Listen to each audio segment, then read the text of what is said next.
Selamat siang semuanya dan salam sejahtera bagi kita semua. Kami dari kelompok 4 akan mempresentasikan hasil diskusi kami. Adapun materi yang kami angkat yaitu upacara Erpangir Pulau pada suku Karo di Lau Sidebuk-Debuk, Desa Dolu Brastagi. Adapun penyaji pertama yaitu Daniel, penyaji kedua yaitu Karina, penyaji ketiga yaitu Glory, penyaji keempat ada Rika, dan penyaji kelima Darian. Baik, saya akan melanjutkan dari presentasi saudara Mas Risa, di mana saya akan mempresentasikan suatu pendahuluan, di mana latar belakang. Berpangir Pulau adalah salah satu tradisi yang dimiliki oleh masyarakat suku Karo. Berpangir Pulau berasal dari kata pangir, yang artinya mandi atau langir, di mana tradisi ini merupakan lanjutan dari membawa anak pulau, membawa anak mandi ke sungai atau sumber mata air. Sebagian besar orang Karo pernah mendengar Lau Debu-Debu sebagai tempat keramat. Konon, di sana menetap kedua putri guru penawar yang mati terserang cacar atau remeh. Sebagian orang menyebut mereka Berukaro Sada Niyoga. Sebagian lain menyebutnya Tandang Ria Tandang Suasa. Meskipun ayah mereka disebut guru penawar, memiliki serbuk atau pupuk yang dapat menghidupkan kembali orang mati. Buru Kerta Ernala atau sudah disebut keramat Gunung Sebaya, buru mencuri tulang-tulang mereka sebelum guru penawar tiba dari tanah alas. Begitulah awalnya. Menurut cerita itu, Lau Debu menjadi tempat pemandian kedua putri guru penawar yang sebenarnya bermarga Perangin-Angin Kacinambun. Dalam hal ini, kami ingin mengkaji bagaimana proses Erpangir Pulau baik dalam hal persiapan upacara dan juga dalam pelaksanaan upacara tersebut, unsur dan nilai budaya yang terkandung dalamnya, serta bagaimana makna dari upacara Erpangir Pulau itu sendiri. Alasan kami memilih tradisi ini untuk kami ajukan dalam proposal penelitian ialah karena upacara ini memiliki banyak hal menarik serta masih dilakukan dan dipercaya oleh masyarakat Karo. Padahal pada umumnya seluruh masyarakat Karo telah memeluk agama. Dalam hal ini, kami juga ingin mengkaji apa alasan masyarakat Karo masih tetap melakukan ritual padahal secara segi agama hal tersebut sudah dilarang dan bertentangan dengan nilai-nilai agama yang dianut. Baik, saya akan kembalikan kepada teman saya selanjutnya. Baiklah, saya akan melanjutkan penjelasan dari saudara Daniel, di mana pembahasan kita berikutnya adalah rumusan masalah. Adapun rumusan masalah yang akan kami angkat dalam proposal penelitian ini adalah yang pertama, apa yang dimaksud dengan upacara Erpangir Pulau. Yang kedua, bagaimana proses pelaksanaan upacara Erpangir Pulau. Yang ketiga, mengapa masyarakat Karo melakukan upacara Erpangir Pulau meskipun sudah memiliki agama. Dan yang keempat, bagaimana pandangan masyarakat Karo mengenai upacara Erpangir Pulau. Yang berikutnya adalah tujuan penelitian. Yang tujuan penelitian yang kami bahas dalam hal ini adalah yang pertama, untuk memenuhi tugas mata kuliah metode penelitian sosial. Yang kedua, untuk mengidentifikasi bagaimana makna dan upacara Erpangir Pulau. Yang ketiga, untuk mengkaji alasan mengapa masyarakat Karo masih percaya dan melaksanakan upacara Erpangir Pulau yang pada dasarnya menyimpang dari agama yang telah dianut oleh masyarakat Karo. Yang berikutnya adalah manfaat penelitian. Yang pertama yaitu sebagai acuan dan motivasi dalam meningkatkan kualitas diri. Yang kedua, sebagai bahan evaluasi dalam melakukan penelitian. Yang ketiga, meningkatkan kreativitas mahasiswa untuk menyusun proposal penelitian yang berkualitas. Dan yang kelima itu untuk menambah pengetahuan dan wawasan mengenai suatu tradisi di masyarakat Karo, yaitu Erpangir Pulau. Berikutnya adalah bab 2, kajian pustaka, di mana yang pertama yaitu kerangka teori. Dalam buku Kebudayaan, Mentalitas dan Pembangunan oleh Kuncharaningrat, beliau menyebutkan bahwa kebudayaan merupakan suatu keseluruhan gagasan dan karya manusia yang harus dibiasakan dengan belajar serta keseluruhan dari hasil budi dan karyanya. Berikutnya adalah kerangka berpikir. Erpangir Pulau merupakan salah satu warisan budaya masyarakat Karo yang syarat nilai makna dan nilai budaya. Pada masyarakat Karo ada beberapa tradisi dan upacara yang masih tetap dipertahankan dan juga dilaksanakan pada masa sekarang, yang salah satunya adalah upacara Erpangir Pulau.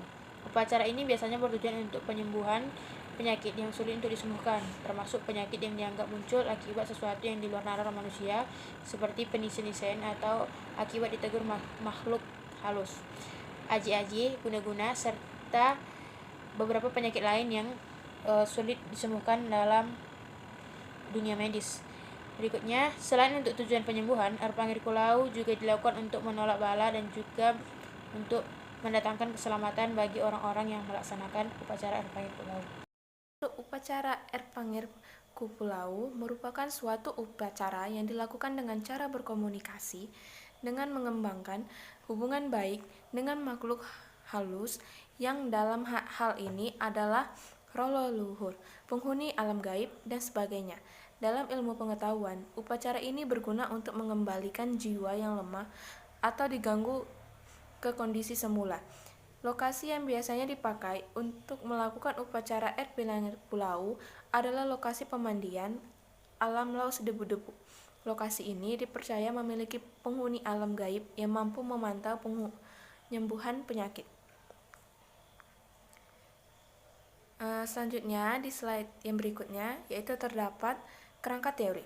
Kerangka konsep penelitian adalah suatu hubungan atau kaitan antara konsep satu terhadap konsep yang lainnya. Dari masalah yang ingin diteliti, kerangka konsep ini gunanya untuk menghubungkan atau menjelaskan secara panjang lebar tentang suatu topik yang akan dibahas. Kerangka ini didapatkan dari konsep ilmu atau teori yang dipakai sebagai landasan penelitian yang didapatkan pada tinjauan pustaka atau kalau boleh dikatakan oleh peneliti merupakan ringkasan dari tinjauan pustaka yang dihubungkan dengan garis sesuai variabel yang diteliti. Proses teoritis berkaitan dengan kegiatan untuk menjelaskan masalah dengan teori yang relevan, serta menyusun kerangka teoritis atau kerangka konsep yang digunakan dalam penelitian. Adapun peranan teori dalam kerangka pemikiran yakni sebagai berikut. A. Sebagai orientasi dari masalah yang diteliti. B. Sebagai konseptualisasi dan klarifikasi yang memberikan petunjuk tentang kejelasan konsep, fenomena, dan variabel atas dasar pengelompokan tertentu. Yang C. Sebagai generalisasi, teori memberikan rangkuman terhadap generalisasi empirik dan antara hubungan dari berbagai proposisi yang didasarkan pada asumsi-asumsi tersebut, baik yang akan diuji maupun yang telah diterima. Selanjutnya ada D. Sebagai peramal fakta, teori dapat melakukan peramalan dengan membuat eksplorisasi dari yang sudah diketahui terhadap yang belum diketahui. Sekian presentasi dari saya akan kembalikan ke penyaji berikutnya. Terima kasih. Adapun peranan teori dalam kerangka pemikir yakni sebagai berikut. A. Sebagai orientasi dari masalah yang diteliti. B. Sebagai konseptualisasi dan klasifikasi yang memberikan petunjuk tentang kejelasan konsep, fenomena, dan variabel atas dasar pengelompokan tertentu. C. Sebagai generalisasi teori memberikan rangkuman terhadap generalisasi empirik dan antara hubungan dari berbagai proposisi yang didasarkan pada asumsi-asumsi tertentu yang akan diuji maupun yang telah diterima. D. Sebagai peramal fakta, teori dapat melakukan peramalan dengan membuat ekstrapolasi dari yang sudah diketahui terhadap yang belum diketahui. Kerangka konseptual merupakan suatu bentuk proses dari keseluruhan dari proses peneliti di mana kerangka konseptual harus menerangkan 1. Mengapa penelitian dilakukan. Penelitian dilakukan untuk mencari suatu kebenaran dari data atau masalah yang ditemukan, seperti membandingkan hasil penelitian yang telah ada dengan penelitian yang sedang atau yang akan dilakukan sekarang, membantah atau membenarkan hasil penelitian sebelumnya, menentukan suatu kajian baru atau ilmu yang akan digunakan dalam menjawab masalah-masalah yang ada. 2. Bagaimana proses penelitian dilakukan? Proses penelitian dilakukan dengan berbagai cara sesuai dengan kebutuhan yang akan diperlukan. Ada yang melakukan dengan penelitian sampling oleh literatur atau studi pustaka, studi kasus, dan lain sebagainya. 3. Apa yang harus diperoleh dari penelitian tersebut? Apa yang akan diperoleh dari sebuah penelitian tergantung dari pemikiran yang sebelumnya tercantum dalam kerangka pemikir. Walaupun secara umum tidak semuanya apa yang diinginkan tidak sesuai dengan apa yang dipikirkan sebelumnya. 4. Untuk apa hasil penelitian ini diperoleh? Untuk menjawab pertanyaan-pertanyaan kita bisa ke poin 1, yaitu mengapa penelitian itu dilakukan, yakni untuk mencari kebenaran akan sesuatu masalah yang kontroversi di kalangan masyarakat, atau untuk membantah opini atau mitos yang tersebar sejak turun-menurun. Saya akan menjelaskan bab 3, yaitu metode penelitian. Yang pertama, lokasi dan waktu penelitian. Di sini penelitian kami dilaksanakan di Lau Sidebu, Debu, Brastagi, Kabupaten Karo, Sumatera Utara. Yang kedua, populasi dan sampel, di mana populasi adalah jumlah keseluruhan dari satuan atau individu yang karakteristiknya detailistik, dan dalam hal ini satuan tersebut bisa dikatakan orang atau individu. Individu benda menurut Jarwanto tahun 1994. Sedangkan sampel adalah segerian dari populasi yang karakteristiknya hendak teliti. Dalam penelitian ini, kami hanya menggunakan sampel penduduk Karo, hanya 2 orang saja, yang kami jadikan sebagai narasumber untuk menggali informasi. Yang ketiga itu jenis dan pendekatan penelitian. Pendekatan yang digunakan dalam penelitian ini yaitu menggunakan pendekatan kualitatif. Penelitian menyajikan hasil penelitian secara deskriptif, yaitu data-data yang dikumpulkan berupa kata-kata dan gambar.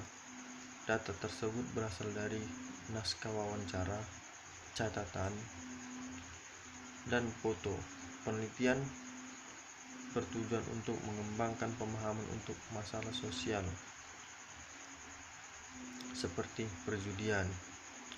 Yang keempat, teknik penentuan informan.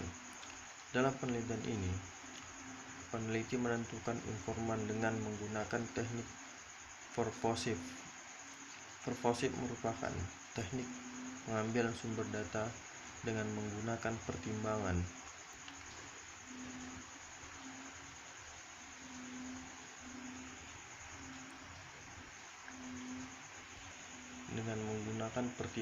Seperti orang tersebut dianggap paling tahu tentang apa yang kita harapkan dalam penelitian, atau untuk mungkin dia sebagai masyarakat asli desa dahulu. Berdasarkan pendapat di atas, maka penelitian menentukan informan dengan perkembangan bahwa informan tersebut mengetahui dengan baik tentang apa yang peneliti harapkan. Dalam hal ini, informan mengetahui apa saja yang dipasarkan oleh penjual tersebut. Lalu selanjutnya, teknik pengumpulan data. Dalam proses pengumpulan data mengenai tema ini, penelitian menggunakan cara observasi atau pengamatan langsung di lapangan, wawancara serta dokumentasi. Pengumpulan data tersebut akan membantu peneliti untuk memperoleh data yang lebih banyak dan benar.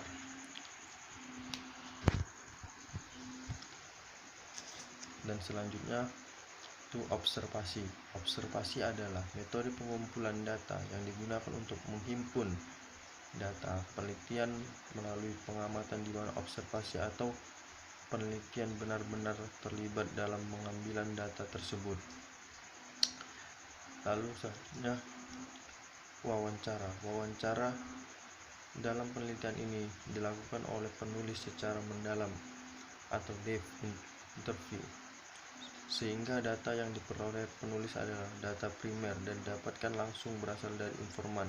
Deep interview ini digunakan oleh penulis saat melakukan wawancara dengan informan utama kepala desa. Yang paling utama informan itu adalah kepala desa dan bidan desa ya di desa tersebut.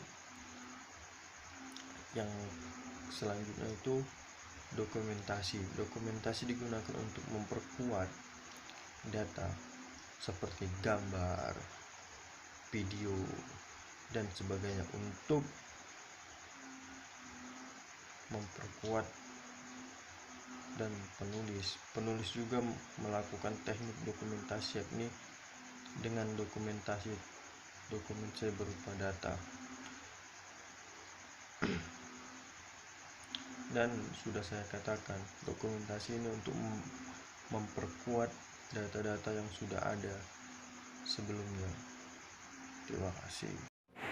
Sekian presentasi kami pada hari ini. Semoga materi yang kami jelaskan dapat menambah wawasan dan pengetahuan teman-teman sekalian. Jika ada kata-kata yang salah, kami mohon maaf. Sekian dan terima kasih.